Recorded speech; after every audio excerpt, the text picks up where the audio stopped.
When today astronomers look for this planet, they call it Planet X. They mean maybe the unknown planet, but it's also the 10th planet. They called it Nibiru, which means planet of the crossing, and the ancient symbol was the cross, not from Christian times, but from 6,000 years ago. And they say that this planet, the 12th member of our solar system, has a very large orbit of 3,600 years, and every 3,600 years it comes between Mars and Jupiter close to us. And it is then, they said, that people that look like us, not with little horns or green, people that look like us started to come between their planet and Earth about 450,000 years ago. Why do they look like us?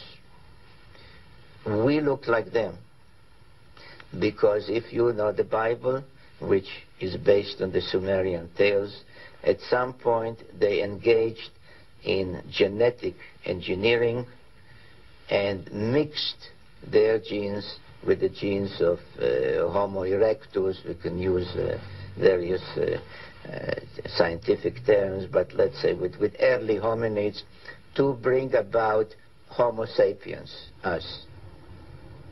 Well, where did all this come from? And I think that you need to turn to the ancient Sumerians themselves and listen very carefully to what they have to say, because what they have to say, not just in one place, but over and over and over again, is that they were taught civilization by these beings that came from the heavens to the earth. They call them the Anunnaki. The Sumerians wrote down their history on clay tablets like these, which lay ignored in a Berlin museum for half a century. Few people have been able to decipher this ancient language, but one of them is Zecharia Sitchin. The writings and the pictorial evidence left behind by the Sumerians going back 6,000 years speak and depict people who came from another planet called Nibiru, and many of the depictions show them much bigger, at least by a third, perhaps more than the average human being, so they were giants. This Sumerian cylinder seal from a Berlin museum is astonishing for several reasons.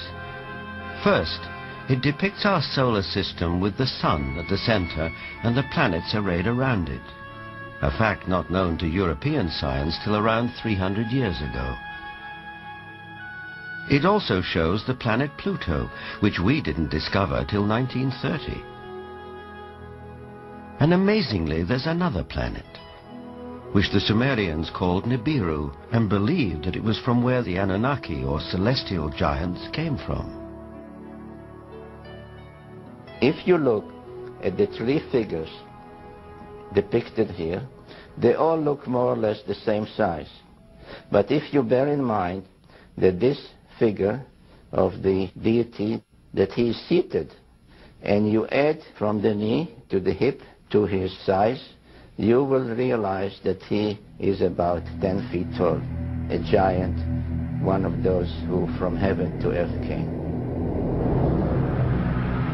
Looking for signs of extraterrestrial life, astronomers have searched deeper and deeper into the universe. But all along, maybe they should have been looking closer to home. For it's in our own solar system that a mysterious object has recently been detected, near where the Sumerians placed their planet Nibiru, home of the Anunnaki. For the believers, this is convincing evidence that the celestial giants are real.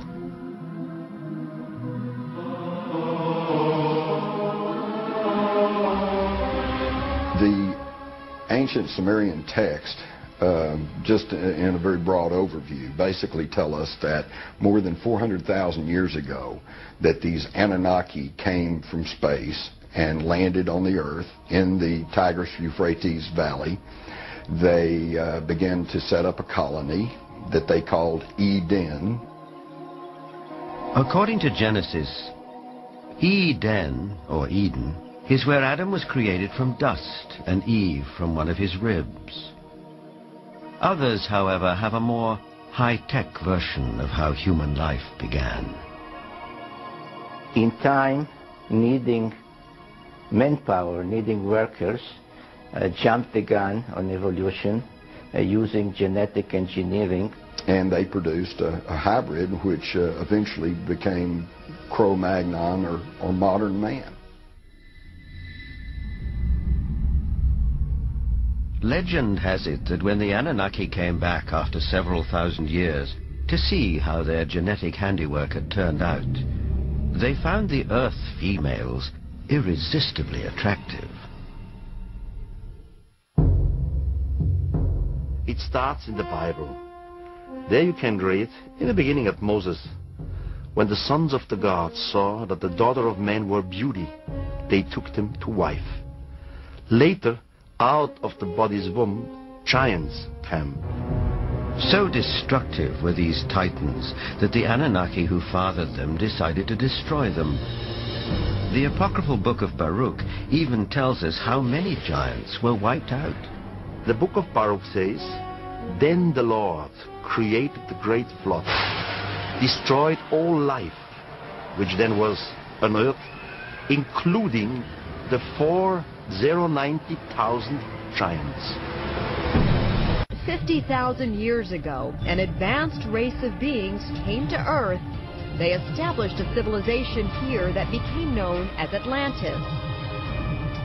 Modern humans inherited everything from these alien visitors, according to Zecharia. In fact, we are them. They interfered with the indigenous population of this planet. And when I say interfere, I mean genetically, biologically. Alien blood. The idea blows a hole through mainstream theories of human evolution. In northern Kenya, they have found a boy, the skeleton of what is believed to be one of our oldest ancestors. By using carbon dating on that skeleton and others, scientists have formed a consensus about when the first humanoids evolved. But something extraordinary happened 30,000 years ago. After millions of years of slow evolution, humans began a rapid advance, from cave painters to sophisticated pyramid builders. You don't have pyramids, and you don't have basket weaving, and you don't have metallurgy, and you don't have all of these anomalies just popping out of the blue. We have whole mathematical concepts with no antecedent, stages, which we know must have existed. This knowledge could only come from alien visitors, says Zecharia. And it was bestowed upon the citizens of Atlantis, transforming the island into the intellectual beacon of the pre-ancient world. It's bigger than Rome, it's bigger than Egypt, it's bigger than Greece. Atlantis is bigger even than our own cyber age, actually. Because the further we get away from it in time, there it looms on the road ahead of us again. Zecharia is convinced there were some 500 alien visitations during the time of Atlantis. And because of the spectacular nature of these encounters, there is evidence if you know where to look. In the coffin texts of the Egyptians, we hear about crafts that come and pick up princesses and fly them to foreign shores in an instant. We have the Ellora caves in India where you can actually go and look at them. These wall reliefs where it literally shows you crafts with little people inside them, the gods, above the tree line, and all the heads of the people are looking up. I am definitely sure that we have been visited several times in antiquity by extraterrestrials. It's been 40 years since Eric von Daniken first wrote about ancient astronauts in his book Chariots of the Gods. Since that time, authors like Zecharia Sitchin have gone to the far ends of the Earth looking for clues, painstakingly piecing together enough fragmentary evidence to build a new theory of human evolution.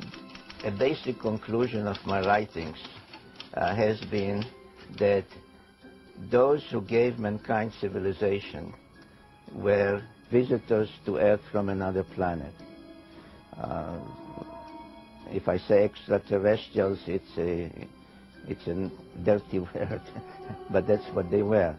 This is called a Sitchin is one of the few people on Earth able to read 6,000-year-old Sumerian texts. These writings, according to Sitchin, contain unmistakable clues to ancient intergalactic space travel. And in order to come and go between them, their planet and our planet, they needed a space facility. The space facility was in a place in Mesopotamia, in today's Iraq. The mission control center was at a place called Nippur, and the actual spaceport was in a place called Sipar, which can be translated as Bird City. Many of them were depicted as birdmen with wings.